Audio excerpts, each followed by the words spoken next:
Dear students, मेरे इस channel Amod Tiwari classes को प्लीज सब्सक्राइब कीजिए ताकि आने वाले समय में ऐसे ही एजुकेटेड वीडियोस आप देख सको। Thank you. ये मैकबेथ एक प्ले है जो विलियम शेक्सपियर ने लिखा है। इसमें स्कॉटलैंड के राजा डंकन जो थे, उन्हें खबर मिलती है कि उनका दो सेनापति मैकबेथ और बैंको नाम के जो दो सेनापति है वो अपनी लड़ाई में विजय होकर लौट रहे हैं। उन्होंने मतलब डंकन राजा का नाम है। डंकन जो है वो राजा है। डंकन जो है वो स्कॉटलैंड के राजा है। डंकन कौन है? स्कॉटलैंड के राजा है डंकन। उनको खबर मिलती है कि उनका दो सेनापति मैकबेथ और बैंको नाम के जो दो उनका सेनापति है वो अपनी लड़ाई में विजय होकर लौट रहे हैं। उन्होंने आयरलैंड और नॉर्वे की सेना को हरा दिया है। जब मैकबेथ और बैंको रास्ते में ही थे तो उन्हें 3 जादूगरनियां मिली। उन्होंने उन दोनों के लिए भविष्यवाणी की। उन्होंने कहा कि मैकबेथ को थाने का कॉर्डर, जो एक ऊंचा रैंक है, थाने का कॉर्डर, और एक दिन वो स्कॉटलैंड राजा ही बनेगा। जादूगरनियों ने से एक जादूगरनी तो भविष्यवाणी ये कर दी कि मैकबेथ तुम एक दिन राजा ही बनेगा।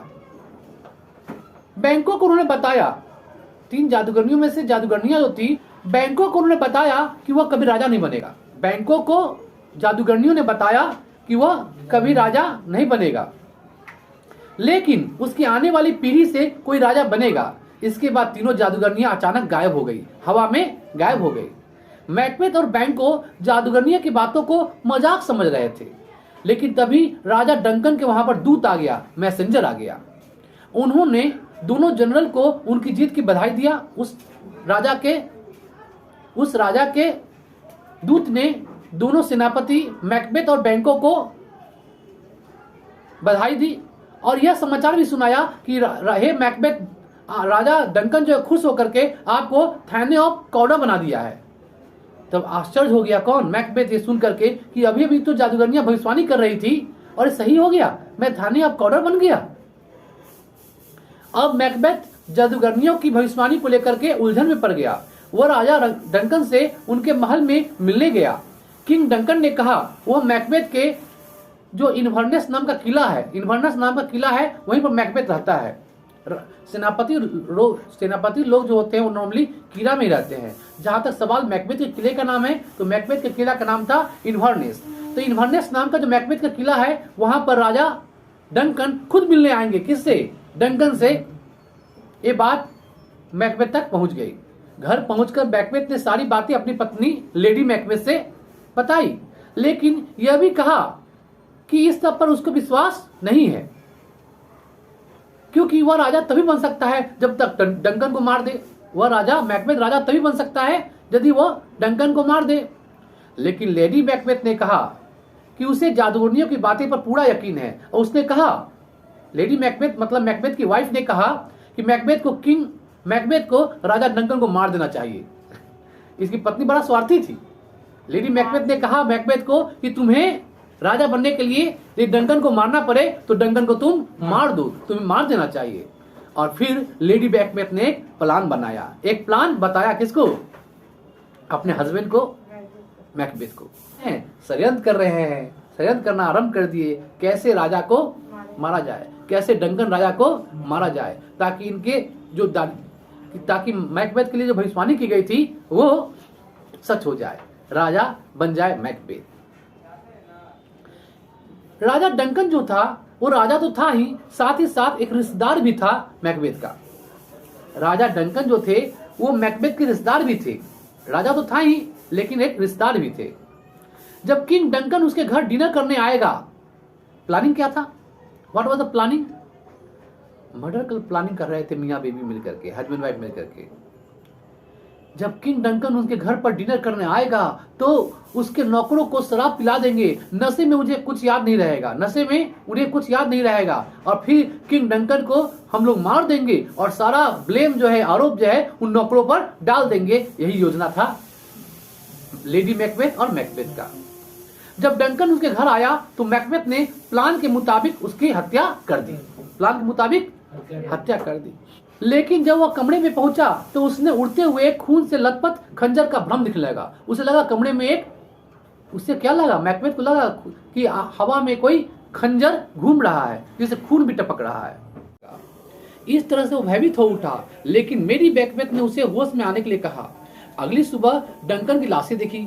अगली सुबह जब डंकन की लाशें देखी गई तो दोनों नौकरों पर ब्लेम डाल दिया गया, जैसा कि प्लानिंग था। गुस्से में पागल होने का नाटक करके मैकबेथ ने दोनों नौकरों का भी कत्ल कर दिया। इसके बाद मैकबेथ को राजा बना दिया गया। मैकबेथ बन गया राजा। लेडी मैकबेथ जाती है मारने मैकबेथ को, लेकिन जब जाती है अंदर देखती है उसका शक्ल, डंकन का चेहरा इसके मरे हुए पिताजी से मिलता जुलता था, इसलिए वो आगे नहीं बढ़ पाई और लेडी मैकबेथ वापस चली आती है। फिर वो अपने हस्बैंड को भेजती है। फिर हस्बैंड जाकर के काम तमाम कर देता है। डंकन के दोनों बेटों को लगा कि जिसने भी उसके पिता की हत्या की है अब वह उनकी भी हत्या करने की कोशिश करेगा, इसलिए दोनों स्कॉटलैंड भाग गए। मैकबेथ राजा तो बन गया, लेकिन उसे जादूगरनिया की भविष्यवाणी से डरने लगा, जिसके अनुसार बैंको के जो वंशज है, खानदान है, वो भी राजा बनने वाले थे। इसलिए उसने बैंको और उसके बेटे फ्लियंस को मारने के लिए सैनिकों को भेज दिया कि वो बैंको और उसके बेटे को हत्या कर दे। सैनिकों ने बैंकी की तो हत्या कर दी, लेकिन फ्लियंस वहां से बच करके भागने में कामयाब रहा। रात को जब शाही भोजन का आयोजन किया गया, मैकबेथ भोजन करने आया तो उसने वहां बैंको का भूत देखा। इससे उसे पागलपन सा दौरा पड़ गया। लेडी मैकबेथ ने हालत संभालने की कोशिश की और कहा उन्हें इस तरह के दौरे शुरू से ही पड़ते रहते हैं, लेकिन शाही लोगों में कानाफूसी होने लगी। शाही लोग जो थे उनमें आपस में कानाफूसी होने लगी। कुछ को पहले से ही लगता था कि किंग डंकन को मैकबेथ नहीं मारा है। कुछ लोगों को तो पहले से ही लगता था कि किंग डंकन को मैकबेथ नहीं मारा है, और अब बैंकियों की हत्या करने के लिए भी लोग उसे ही जिम्मेदार समझ रहे थे, मैकबेथ को ही जिम्मेदार समझ रहे थे। अपने मंत्रियों आदियों को अपने खिलाफ बोलते हुए देख करके मैकबेथ कुछ चिंतित हो गया। अगले दिन मैकबेथ जंगल में जादूगरनियों से मिलने दोबारा गया और उनसे उसका भविष्य बताने के लिए कहा कि मेरा अब क्या होगा भविष्य, है जादूगरनियां मुझे बताओ। जादूगरनियों ने कहा कि वह अपने सेनापति मैकडफ से सावधान रहे। है मैकबेथ, तुम अपने सेनापति मैकडेफ से सावधान रहो, क्योंकि उसने राजा बनने का शुरू से ही विरोध किया था, क्योंकि उसने तुम्हें राजा बनने का विरोध शुरू से ही किया था। लेकिन फिर उन्होंने मैकबेथ से कहा कि बर्निम नाम का जो जंगल है उसके किले के पास न आए, तब तक उसे कोई मार नहीं पाएगा। जादूगरनियों ने क्या भविष्यवाणी किया? जादूगरनियों ने कहा मैकबेथ से कि जब तक बर्निम वुड नाम का जो जंगल है वह किले के पास नहीं आएगा, तब तक तुम्हें कोई मार नहीं पाएगा। और दूसरा बात, शर्त यह है कि औरत के पेट से जन्मा कोई भी इंसान उसे मार नहीं पाएगा। और दूसरा यह था कि औरत के पेट से जन्मा कोई भी इंसान उसे मार नहीं पाएगा। मैकबेथ को ही मार पाएगा जो माँ के गर्भ से जन्म नहीं लिया हुआ है। यह सुनकर मैकबेथ बहुत खुश हो गया, क्योंकि जंगल तो कभी चलता नहीं है, बर्निम का उड़ करके आएगा इसके किले के पास, यह तो असंभव सा प्रतीत हो रहा है। और सारा इंसान तो औरत के पेट से ही पैदा होते हैं, तो ऐसा कोई तो इंसान होगा नहीं जो औरत के पेट से न पैदा हुआ हो, तो मेरा मारना तो असंभव है। इसलिए इसके अंदर अति आत्मविश्वास आ गई।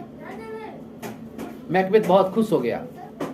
घर पहुंचकर मैकबेथ ने अपने सैनिकों से मैकडेफ को लाने के लिए कहा, लेकिन वापस आकर सैनिकों ने बताया कि मैकडेफ तो इंग्लैंड चला गया है और मैल्कम से मिल गया है, जो मैल्कम पहले से ही इंग्लैंड में था।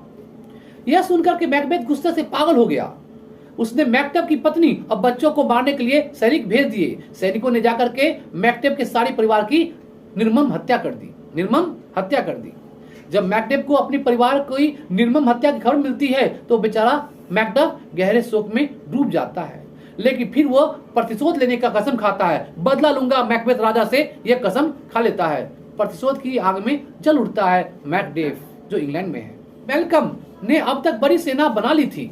मैकडेफ उसके साथ हाथ मिला लेता है। फिर वे मैकबेथ पर हमला करने के लिए निकल पड़ते हैं। मतलब प्रिंस मैल्कम और मैकडेफ का जो जोड़ी था वो सेना लेकर के मैकबेथ के ऊपर आक्रमण करने की योजना बना लेते हैं।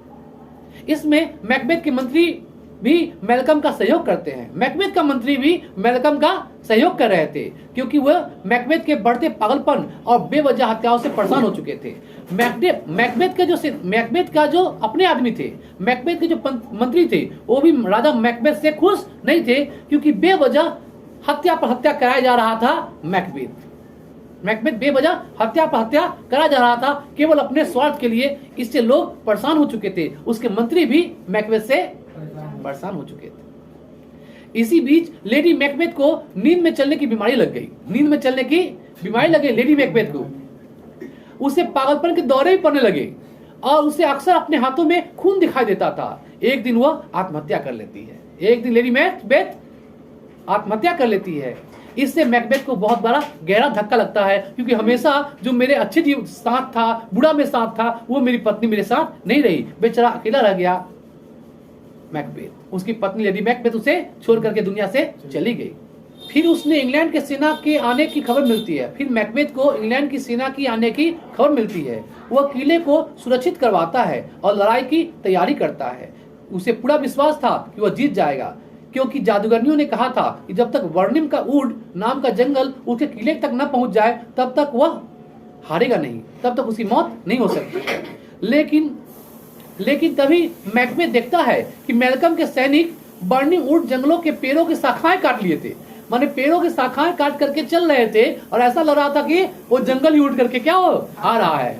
दूर से दिखाई दे रहा था कि जंगल आ रहा है, लेकिन जंगल नहीं, पेड़ों की शाखाओं को, ब्रांचेस को पकड़ करके मैल्कम की सेना जो है आगे की ओर बढ़ रही थी। उन शाखाओं में छुपकर वे किले तक पहुंच गए थे। इससे मैकबेथ को झटका लगता है। उसने सोचा नहीं था कि बर्निम का वुड इस तरह भी किले तक पहुंच सकता है। इसके बाद भयंकर लड़ाई छिड़ जाती है। मैकबेथ बहुत वीरता से लड़ता है, लेकिन मैल्कम के सैनिक उसके सेना पर भारी पड़ते हैं और शीघ्र ही इंग्लिश सेना के किले पर कब्जा कर लेती है। इंग्लिश सेना जो थी, इंग्लैंड की सेना जो थी, वो स्कॉटलैंड की सेना पर कब्जा कर लेती है। मैकबेथ की सेना हार जाती है। फिर मैकबेथ का सामना मैकडेफ से होता है। मैकबेथ और मैकडेफ का लड़ाई होता है। एक तरफ था मैकबेथ, दूसरी तरफ था मैकडफ। सुन रहे हो ना? एक तरफ था मैकबेथ, दूसरा मैकबेथ का जब सामना होता है मैकडेफ से, तो मैकबेथ कहता है कि उसे कोई नहीं मार सकता, केवल वही उसे मार सकता है जो माँ की कोख से पैदा न हुआ हो। तभी मैकडेफ कहता है कि वह कोख से पैदा नहीं हुआ है, वो माँ के कोख से पैदा नहीं हुआ है। दरअसल उसका जन्म से पहले उसकी माँ की मृत्यु हो चुकी थी। उसके जन्म से पहले उसकी माँ की मृत्यु हो चुकी थी। बाद में सिजरियन करके उस माँ के पेट को काट करके उसे निकाला गया था। माने आम औरत जैसे बच्चा को पैदा करती है गर्भ के द्वारा, वैसे उसका जन्म नहीं हुआ था। उसका जन्म मृत माँ के पेट को काट करके अर्थात सिजरियन के प्रोसेस से हुआ था, इसलिए उसे आम गर्भ से पैदा हुआ बच्चा नहीं माना जाए। यह सुनकर के मैकबेथ को झटका लग जाता है, शौक लग जाता है और वह घबरा जाता है। फिर दोनों में भयंकर लड़ाई होती है, लेकिन अंत में मैकडेफ अपनी तलवार से मैकबेथ के सिर को धड़ से अलग कर देता है। इसके बाद प्रिंस मैल्कम स्कॉटलैंड का राजा बनाया जाता है। इसके बाद प्रिंस मैल्कम स्कॉटलैंड का राजा बन जाता है। वह जनता के सामने देश के विकास और प्रगति का इच्छा व्यक्त करता है।